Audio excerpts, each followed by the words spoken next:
Terima kasih Anda masih bersama kami pemirsa dan kita lanjutkan perbincangan bersama dengan Mas Rifki membahas mengenai emiten batu bara. Rata-rata hari ini profit taking, Adaro juga demikian melanjutkan mengenai Indi tadi. Anda sendiri masih merekomendasikan emiten batu bara untuk di buy on weakness ataukah ada momen yang lebih tepat? Oke deh, mungkin dari kami sendiri, kami memperkirakan untuk memasuki atau melakukan akumulasi saham batubara itu idealnya mungkin di awal-awal Oktober ya Mbak ya, mengingat pada saat awal Oktober tersebut demand terhadap batubara tentunya akan naik. Kita bisa lihat juga faktor pendukungnya, negara-negara yang mungkin memiliki 4 musim, tentunya terutama winter, akan membutuhkan demand batubara yang cukup tinggi. Di satu sisi juga di Indonesia sendiri memasuki bulan tersebut adalah musim penghujan, di mana dengan adanya musim penghujan kita bisa lihat produksi dari batubara relatif lebih rendah. Di satu sisi produktivitasnya rendah, namun permintaannya naik, pasti akan mendapatkan keuntungan dari adanya pent up demand atau demand yang cukup tinggi dari kebutuhan batubara tersebut. Oke, jadi tunggu saja awal-awal Oktober di tengah musim dingin, permintaan harusnya lebih tinggi, tetapi pasokan melemah. Kalau sekarang masih ada peluang dari emiten-emiten batu bara ini turun dulu akibat kenaikan yang cukup signifikan dari komoditasnya beberapa waktu lalu, gitu ya. Tunggu di harga bawah. Baik, kita beralih ke pertanyaan berikutnya, menanyakan mengenai emiten Elsa dari Pak Victor dari Malang. Selamat sore Pak Victor. Katanya Elsa saya punya di 288 dan BEX di 101. Support resisten minggu depan peluangnya bagaimana? Oke, untuk Elsa sendiri mungkin bisa kita lihat bahwasanya Elsa sekarang sudah berada pada masa distribusi. Bisa kita lihat juga secara stokastik, Elsa sudah menyentuh titik dari dead cross-nya sendiri, dan mohon diperhatikan bahwasanya akan ada potensi penurunan untuk Elsa. Penurunannya di level berapa sih? Mohon diperhatikan juga level support Elsa pada rentan harga 280,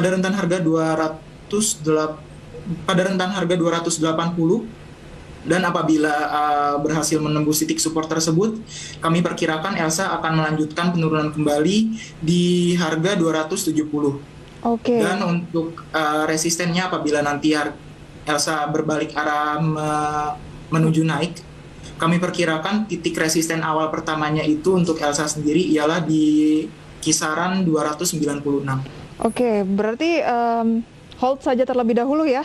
Range-nya 270 sampai 296. Ya, benar sekali. Baik, bagaimana dengan BEX 101?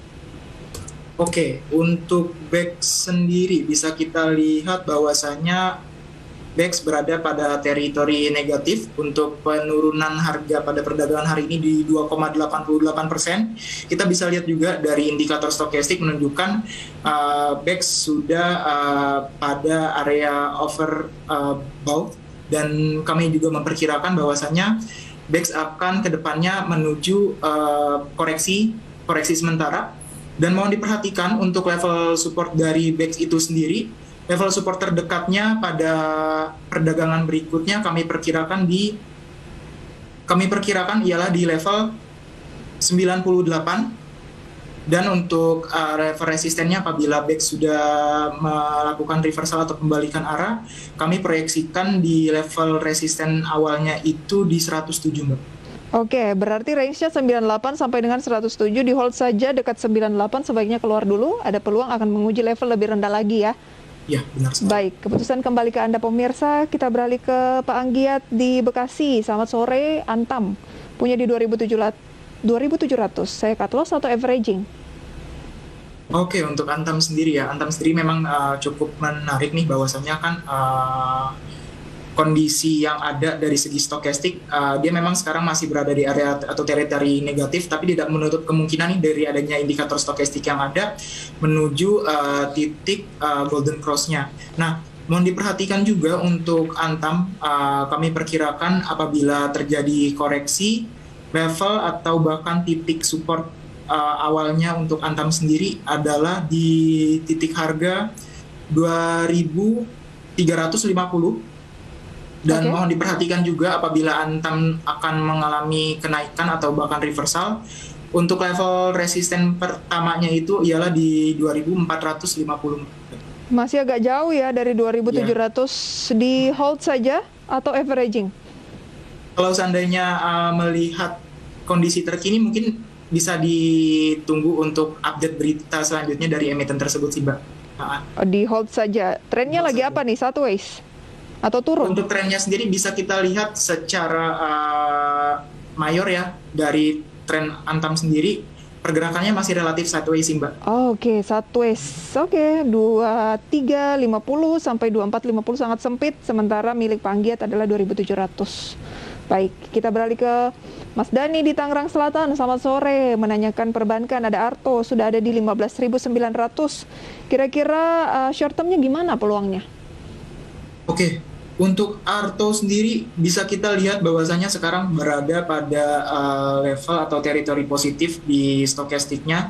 Nah, kalau seandainya bisa kita lihat juga bahwasanya stokastiknya walaupun dia berada di area atau teritori positif, sebelumnya pergerakannya mengindikasikan adanya perpotongan Golden Cross.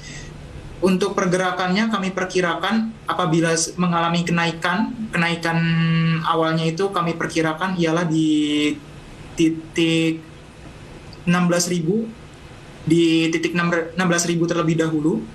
Namun mohon diperhatikan apabila tidak berhasil menembus titik resisten di 16.000, bahwa si Arto sendiri akan berpotensi untuk kembali turun dengan level support awalnya itu yang terdekat ialah di 14.375. 14.375 ya, oke. Perhatikan 16.000, kalau bisa break di hold saja, tapi kalau malah mengarah ke bawah bisa berpeluang ke 14.300-an lagi untuk Arto. Baik, padahal hari ini naik sudah 7% ya. Wah, waspada nih, jangan sampai koreksi minggu depan. Pak Yahya? Iya, Mas Rifki? Iya, silakan, Mbak. Oke, Pak Yahya selamat sore. Tidak mencantumkan dari mana, menanyakan mengenai properti SMRA katanya. Peluangnya bagaimana? Oke. Untuk SMRA sendiri secara pendekatan teknikal ya, Mbak ya, kita bisa lihat teritori secara stokastiknya sendiri berada pada level negatif, dan bisa kita cermati mungkin akan mengalami koreksi sementara untuk saham SMRA. Koreksinya itu sampai berapa sih? Untuk dari perkiraan kami akan menembus titik support awalnya di level 830 terlebih dahulu. Namun apabila sudah berhasil menembus titik support awal di 830, kami perkirakan pergerakannya akan kembali turun di level 810 sampai 795. Baik, itu dia ya. Singkat saja untuk BACA, Andri dari Jakarta. Selamat sore, punya di 446. Kalau BABP belum bisa kami bahas karena terafiliasi dengan MNC Sekuritas gitu ya. Kita ke baca saja, 446. Oke, untuk baca sendiri bisa kita lihat bahwasanya pergerakannya hari ini naik, tapi naiknya tidak terlalu signifikan di 0,92%. Bisa kita lihat juga area dari stokastik baca atau bank capital kita bisa bilang mendekati area netral. Namun perlu diperhatikan apabila nanti baca akan mengalami kenaikan pada perdagangan berikutnya, titik resisten yang kami tetapkan ialah pada level 446. Namun apabila sudah berhasil menembus titik resisten 446, kami perkirakan baca akan kembali naik dengan level resisten selanjutnya adalah di 450 sampai 454 sih, Mbak. Oke, 450 sampai 454 support di. Dan untuk supportnya sendiri emiten baca kami perkirakan support terdekatnya itu ialah di level 424. Oke, jangan sampai turun di 424, hold saja terlebih dahulu, masih ada peluang ke level modal 446, itu adalah support pertama. Sayang sekali waktu kita terbatas, cermati untuk pekan depan bagaimana pertemuan dari The Fed, dan masih bisa melakukan buy on weakness di sejumlah saham yang sudah dibahas tadi. Mas Rifki, terima kasih waktunya sore hari ini, sehat dan sukses selalu untuk Anda. Thank you. Oke, selamat sore, dan pemirsa, semoga ini bisa menjadi referensi untuk portofolio investasi Anda, dan jangan lupa untuk di masa pandemi ini agar selalu menerapkan protokol kesehatan secara benar, pemirsa ya, terutama menggunakan masker, dan ajak juga orang-orang di sekitar Anda untuk bisa menggunakan masker secara benar. Saya Prisa Sombodatu pamit undur diri. Selamat sore pemirsa, dan sukses selalu untuk investasi Anda. Salam sehat.